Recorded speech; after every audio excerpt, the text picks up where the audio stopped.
તો hello guys, સ્વાગત છે આપણા નવા વ્લોગમાં. આજથી વ્લોગિંગ ચાલુ કર્યું હોય, કારણ કે હવે આપણને નહીં લાગતું કે આપણાથી હવે ભેગું થાય.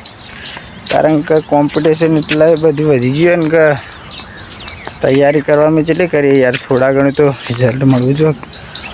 મળતું હોય ને લાગતી નહીં. ભગવાન સિવાય શું કરે? એક વખત આલી હોત તો સારું હતું. મહેનત કરીને થાય છે યાર, પગના ઘૂંટડા ખાઈ 5-6 વર્ષથી મહેનત કરી હવે પણ હજી સક્સેસ નહીં મળી એટલે હવે મને દુઃખ થઈ જાય યાર. અને આપણા પણ કોઈ એટલે કોઈ છે ના. એવું નહીં કે પૈસાવાળાના છોકરા કોઈ ના, બાપા કે ભાઈ જમીને નથી રાશી. એટલે એ વાતનું દુઃખ છે કે કોઈ છે ના.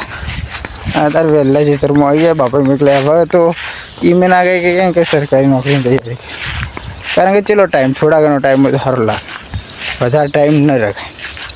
અને હજી હવે ખેતરના ફોરા કાઢવાય, પછી એના ચીડી નળીઓ બહાર કાઢવી અને કોમ પટાઈ પછી બીજું હોય ને. હવે જો કે ધંધો જવું પડશે યાર, બેઠા ઘર ના ચાલે.